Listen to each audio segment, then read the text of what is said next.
Halo semua, perkenalkan nama saya Anastasia. Saat ini saya akan menjelaskan part 2 dari perioperatif medicine, yaitu tentang durante atau intraoperatif. Periode durante atau intraoperatif melakukan pemantauan selama operasi. Tujuannya memperoleh informasi sedini mungkin mengenai keadekuatan anestesia analgesia, keadekuatan oksigenasi cerebral, perubahan fungsi sistem organ, respirasi, dan kardiovaskular. Dan juga tujuannya untuk menangani masalah dengan cepat dan tepat. Manfaat monitor intraoperatif yaitu memperoleh informasi sedini mungkin sehingga bisa menangani masalah dengan cepat dan tepat. Dan juga bermanfaat sebagai catatan medis untuk anestesi selanjutnya dan mediko-legal. Standar pemantauan intraoperatif. Standar pertama, tenaga anestesia yang berkualifikasi harus berada di dalam kamar bedah selama pemberian anestesia atau analgesia.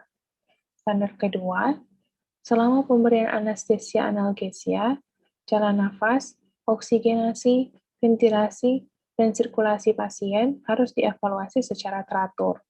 Pada kasus-kasus tertentu, dilakukan secara kontinu. Selanjutnya, kita harus mengenal yang namanya statics, yaitu untuk S, scope, yang terdiri dari stetoskop dan juga laryngoscope.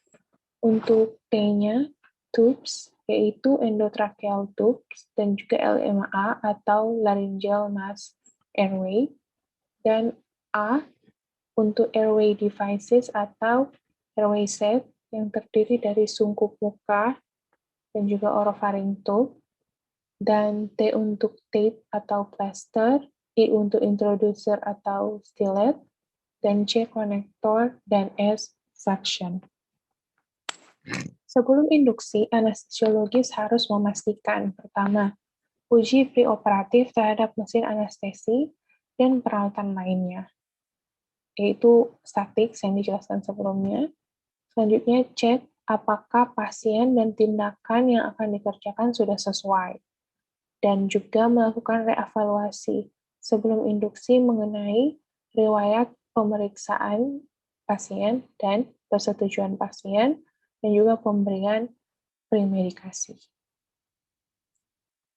Pada periode durante atau intraoperatif, terdiri dari pertama, pemilihan anestesi, kedua, induksi anestesi, ketiga, pemeliharaan anestesi, keempat, posisi pasien, kelima, monitoring pasien, keenam, manajemen jalan nafas, ketujuh, terapi cairan intraoperatif, kedelapan, membangunkan dan pemulihan pasien.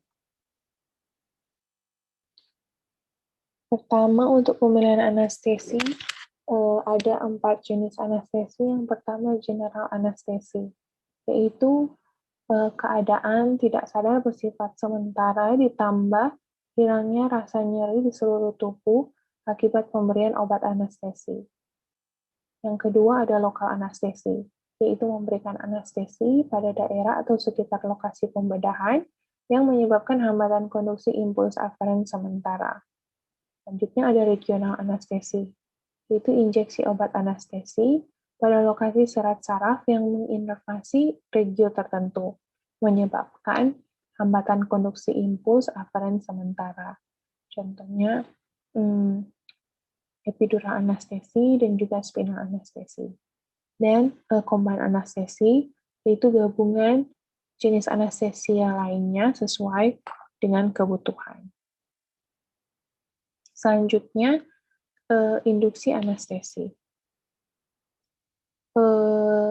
Untuk induksi anestesi ada melalui intravena, selanjutnya melalui inhalasi, intramuskular, dan juga rektal.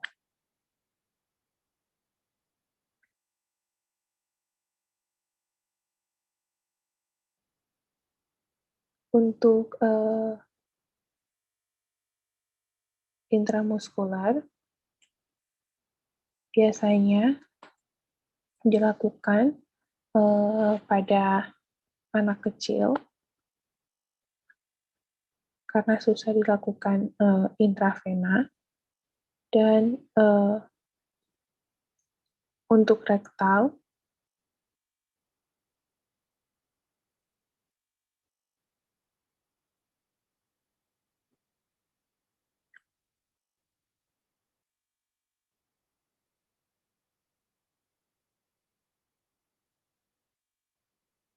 atau still induction dilakukan juga untuk anak yang tidak kooperatif dengan berat badan kurang dari 20 kg menggunakan tiopental atau metohexital.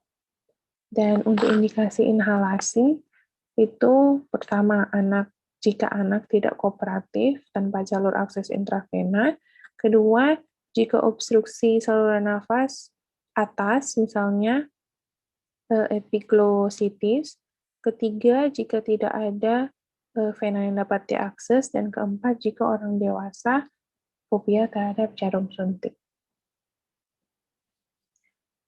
Untuk pemeliharaan anestesi. Pemeliharaan dengan anestesi inhalasi dengan ventilasi spontan, pemeliharaan dengan pemberian obat relaksan. Dan selanjutnya, untuk posisi pasien. Untuk induksi dilakukan pada posisi supine, dan selanjutnya pasien diposisikan sesuai dengan tipe pembedahan yang akan dijalankan. Pada gambar di samping, ada surgical position, yaitu posisi-posisi sesuai dengan tipe pembedahan. Ada supine position, prone position, ada juga lithotomy position, dan lainnya.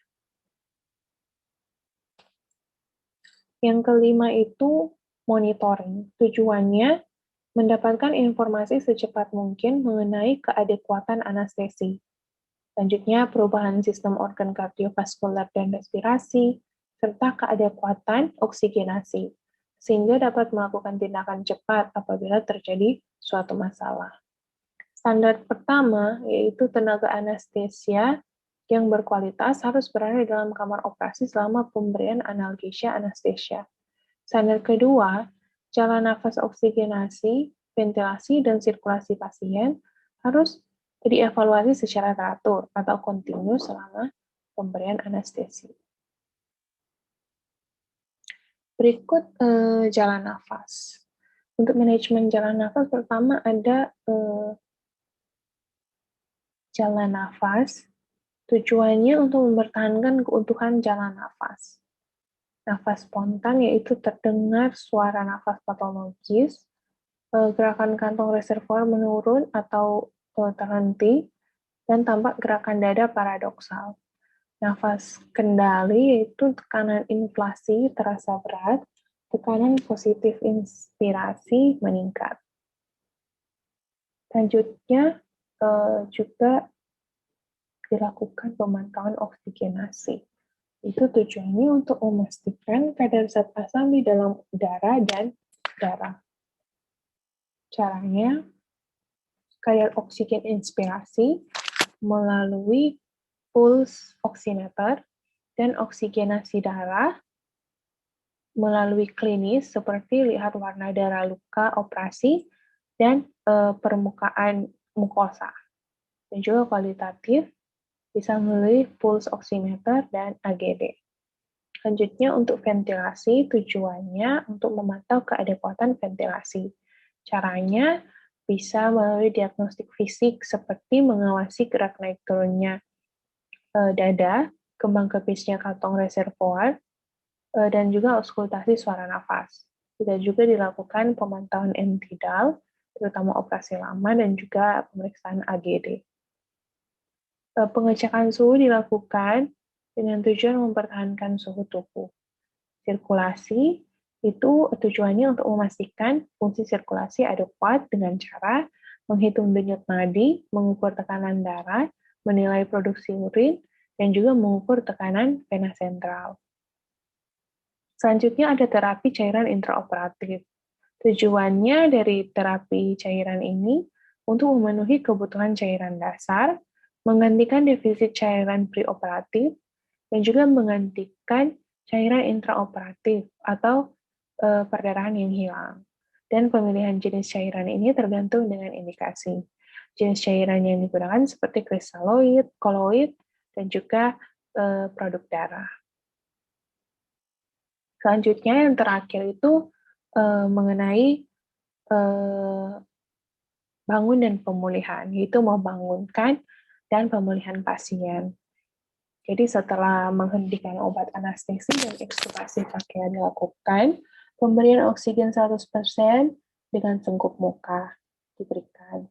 Dan selanjutnya saluran nafas pasien disupport hingga refleks nafas kembali. Juga pemeriksaan kekuatan otot dan koordinasi pasien, misalnya melalui genggam tangan, menjulurkan lidah, mengangkat kepala, dan juga setelah itu pasien diposisikan ke posisi recovery untuk mencegah aspirasi. Baiklah, sekian untuk penjelasan saya mengenai perioperatif medicine part kedua, duranta atau intraoperatif. Terima kasih.